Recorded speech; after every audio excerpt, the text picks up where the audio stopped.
Hello friends, मेरे इस YouTube channel में आप सभी का स्वागत है।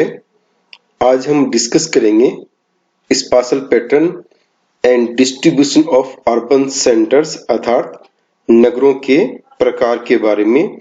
और यह जो वीडियो है यह इस टॉपिक से संबंधित तीसरा वीडियो है। टॉपिक को पूरा समझने के लिए इससे पहले अपलोड किए गए दोनों वीडियो आप अवश्य देखें, तभी इस टॉपिक को आप सही से समझ पाएंगे।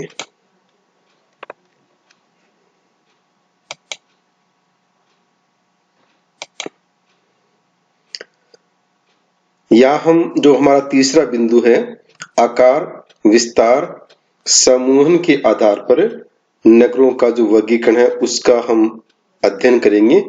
इससे पहले के जो दो बिंदु है वो दोनों वीडियो में बताए गए हैं। आकार विस्तार समूहन के आधार पर नगरीय बस्तियां या अधिवास भूतल पर भिन्न भिन्न रूपों यथा कस्बा या शहर, नगर समूह, सन नगर, वृहद नगरीय प्रदेश, युग्म नगर तथा युगल नगर के रूपों में दृष्टिगत होते हैं। कि आकार विस्तार और समूहन के आधार पर जो नगर है वो छोटे बड़े कस्बा शहर नगर समूह सन नगर आदि के रूप में हमें दिखलाई देते हैं।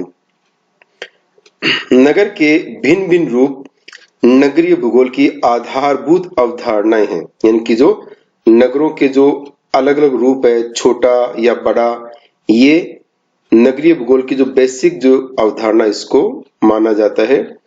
आकार के आधार पर कस्बा शहर तथा महानगर नगर के प्रमुख रूप है। यानी कि अगर आकार की दृष्टि से देखें, कस्बा छोटा होता है, शहर उससे बड़ा, महानगर उससे बड़ा, यानी कि ये नगरों के कुछ रूप जो है वो हो सकते हैं। इसी प्रकार आकार के आधार पर जर्मनी में जो नगर है उनको निम्न तीन प्रकार से विभाजित किया गया है। ऐसे नगर जिनकी जनसंख्या 2000 से 5000 के मध्य होती है उनको बोला जाता है लैंडस्टेट।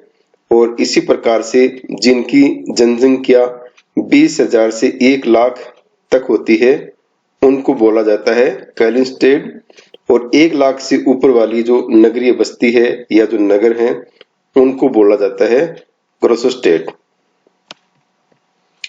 इसी प्रकार से ये जो विभाजन है नगरों का, ये यूएसए में भी अलग प्रकार से किया गया है। जिस नगर की आबादी 2500 तक होती है उसको बोलते हैं नगरीय स्थान या अर्बन प्लेस। इसी प्रकार से जो पृथक राजनीतिक पहचान के साथ में 2500 तक वाली जनसंख्या हो उसको बोलते हैं इनकॉर्पोरेटेड सिटी। और 50,000 तक की जनसंख्या तथा एक या एक से अधिक शहर और उसके काउंटियां उसमें सम्मिलित हो उसको बोलते हैं अर्बनाइज्ड एरिया।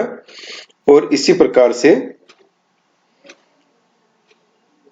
जो चौथा विभाजन है उसको बोला जाता है प्रमाणिक महानगरीय सांख्यिकीय क्षेत्र स्टैंडर्ड मेट्रोपॉलिटन स्टैटिस्टिकल एरिया।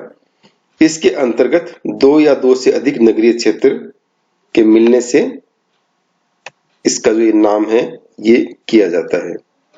इसी प्रकार से जो भारत है, भारत में जनगणना विभाग ने आकार के आधार पर नगरों को जो है निम्न प्रकार से विभाजित किया गया है, जिसमें 6 वर्ग ए बी सी डी और ये रखे गए हैं। और इनमें जो जनसंख्या बताई गई है वो नीचे से स्टार्ट करते हैं 5000 से लेके 1 लाख से अधिक तक की जनसंख्या जो है इसमें बताई गई है।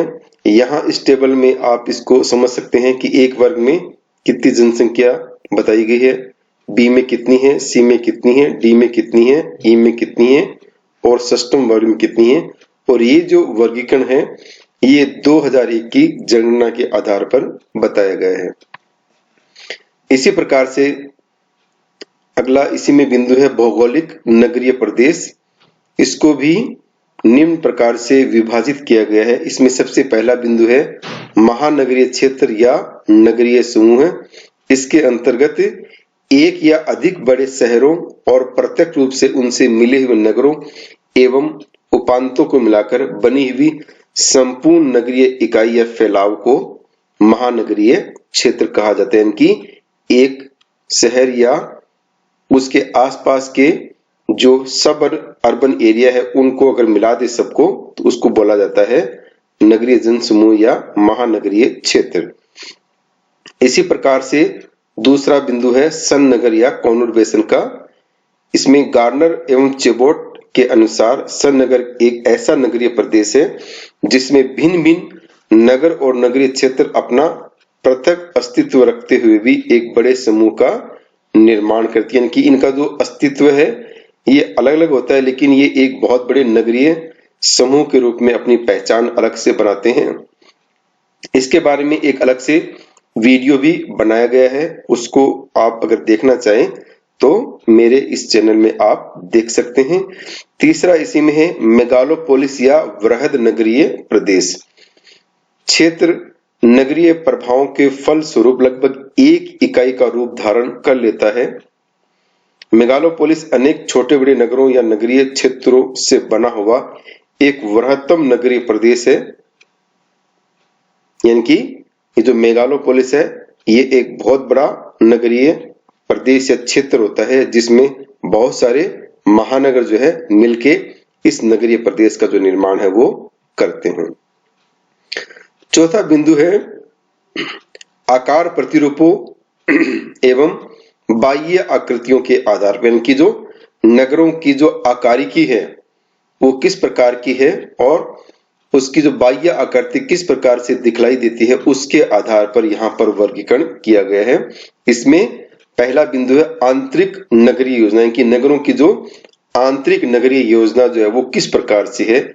इसमें ग्रिड या आयताकार योजना प्रतिरूप हो सकता है, अरीय या अक्षीय प्रतिरूप हो सकता है और अनियमित रूप हो सकता है। यानी कि इनमें से किस पैटर्न के ऊपर नगरों का जो आंतरिक स्वरूप है वो विकसित हुआ या बसाया गया है। इसी में दूसरा बिंदु है नगरों के बाह्य स्वरूप या आकृतियों के आधार पर इनकी नगरों का जो बाह्य स्वरूप जो है वो किस प्रकार का दिखलाई दे सकता है। इसमें इनका जो विभाजन है वो निम्न प्रकार से किया गया है: वृत्ताकार आकृति, अर्ध वृत्ताकार आकृति, आयताकार आकृति, त्रिभुजाकार आकृति, रेखीय आकृति, तारानुमा आकृति, अनियमित या मिश्रित आकृति, संयुक्त प्रतिरूप के नगर, अखंडित स्वरूप या प्रतिरूप इत्यादि। इसी प्रकार से पांचवा जो बिंदु है उसमें नगरीयकरण की मात्रा एवं विस्तार के आधार पर जो है वर्गीकरण किया गया है।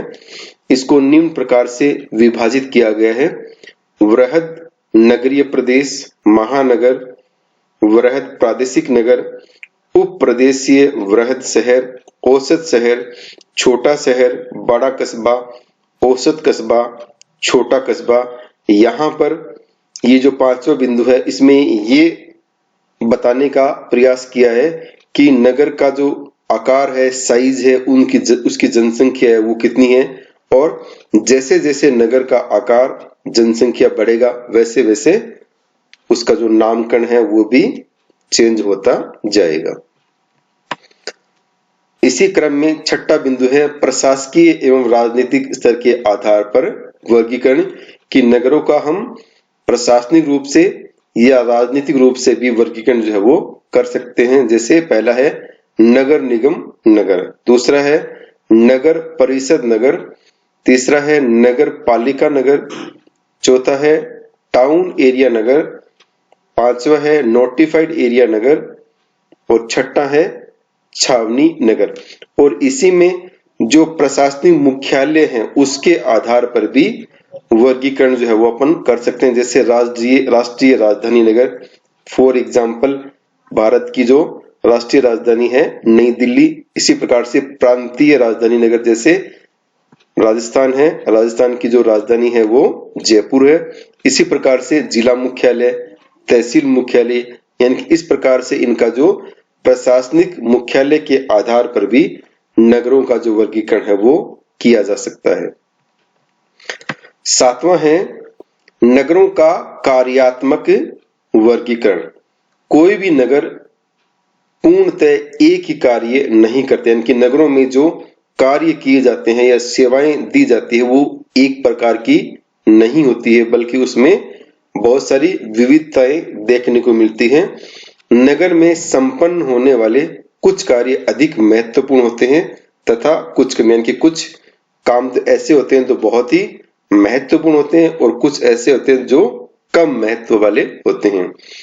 विभिन्न प्रकार के नगरीय कार्यों में संलग्न कार्यशील जनसंख्या का अनुपात कार्यों के सापेक्षिक महत्व को दर्शाते हैं कि नगरों में जो कार्य करने वाली जनसंख्या, कार्यशील जनसंख्या है, वो किस प्रकार के कामों में लगी हुई है, ये उसके सापेक्षिक महत्व को दर्शाती है। अनुपात के आधार पर कार्यात्मक वर्गीकरण की निम्नलिखित विधियां हो सकती है। पहला है अनुभवात्मक या गुणात्मक विधियां। इसमें इस विधि में क्षेत्र अनुमानों, पर्यवेक्षणों, धारणाओं तथा नगरों के विषय में प्रचलित विचारों और व्यक्तिगत विवेक इत्यादि के आधार पर नगरों का वर्गीकरण किया जाता है। यानी कि जो कुछ हम न्यूज़पेपर में पढ़ते हैं, टीवी में देखते हैं या दूसरों से सुनते हैं, उसके आधार पर बहुत सारे जो नगर हैं उनके बारे में एक धारणा बन जाती है कि ये नगर जो है इस प्रकार के कार्यों को या इस प्रकार की विशेषताओं वाला हो सकता है। जैसे राजधानी नगर, धार्मिक नगर, औद्योगिक नगर, छावनी नगर, आंतरिक बाजार नगर तथा समुद्री बंदरगाह नगर। इसी में जो मात्रात्मक विधियां हैं उसके आधार पर भी इनका हम वर्गीकरण जो है वो कर सकते हैं। मात्रात्मक विधियों में हैरिस ने 1943 में एक विधि दी और इस विधि को बहुत ही महत्वपूर्ण माना जाता है। हैरिस के अनुसार नगर में विकसित जिस व्यवस्था में संलग्न व्यक्तियों की संख्या सर्वाधिक है वह नगर उस व्यवसाय के अनुसार ही मुख्य कार्य करने वाला कहलाते हैं। कि हैरिस ने ऐसे माना कि जो काम या कार्य करने वाले व्यक्तियों का अनुपात बहुत ज्यादा होता है या सबसे ज्यादा होता है, उसी काम के करने वाले या उसी कार्य की प्रमुखता वाला जो नगर है उसको अपन मान सकते हैं।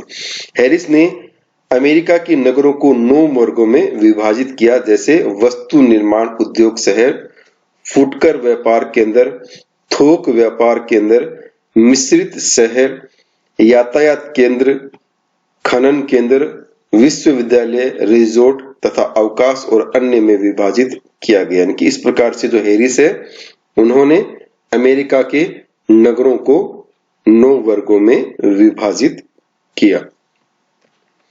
इसी प्रकार से हम भारत के जो नगर है उनको कार्यों के आधार पर इस प्रकार से विभाजित कर सकते हैं। जैसे पहला है औद्योगिक नगर, व्यापारिक नगर, तीसरा है खनिज नगर, चौथा नंबर है परिवहन नगर, पांचवा है प्रशासनिक नगर, छठा है छावनी नगर, सातवां है शिक्षा केंद्र, आठवां है धार्मिक नगर, नौवां है बंदरगाह नगर, 10वां है स्वास्थ्य वर्धक नगर, 11वां है बीच नगर और 12वां है विस्थापितों के नगर। यानी कि इस प्रकार से भारत में भी कार्यों के आधार पर नगरों का जो वर्गीकरण है वो इस प्रकार से या निम्न प्रकार से किया जा सकता है।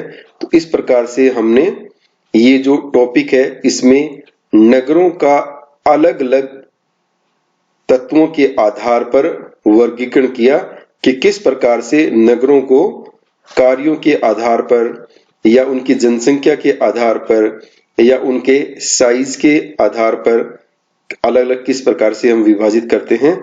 इसी के साथ ये टॉपिक यहीं पर समाप्त होता है। इस टॉपिक को पूरा समझने के लिए आप इसके तीनों वीडियो को अवश्य देखें और इस टॉपिक को अगर आप और डिटेल में अध्ययन करना चाहते हैं, स्टडी करना चाहते हैं, तो आप इन बुक्स में से कोई भी बुक्स जो है उसका अध्ययन या स्टडी कर सकते हैं। इसी के साथ आपका बहुत बहुत धन्यवाद। आपको ये वीडियो अच्छा लगे तो इसे लाइक कीजिए, शेयर कीजिए और सब्सक्राइब कीजिए। और इस वीडियो से संबंधित आपको अगर किसी तरह के पीडीएफ नोट्स चाहिए तो यहाँ एक वेबसाइट का नाम दिया गया है mybooklaw.com। वहां से आप निःशुल्क में इस टॉपिक से संबंधित पीडीएफ जो है वो डाउनलोड कर सकते हैं। थैंक यू, धन्यवाद।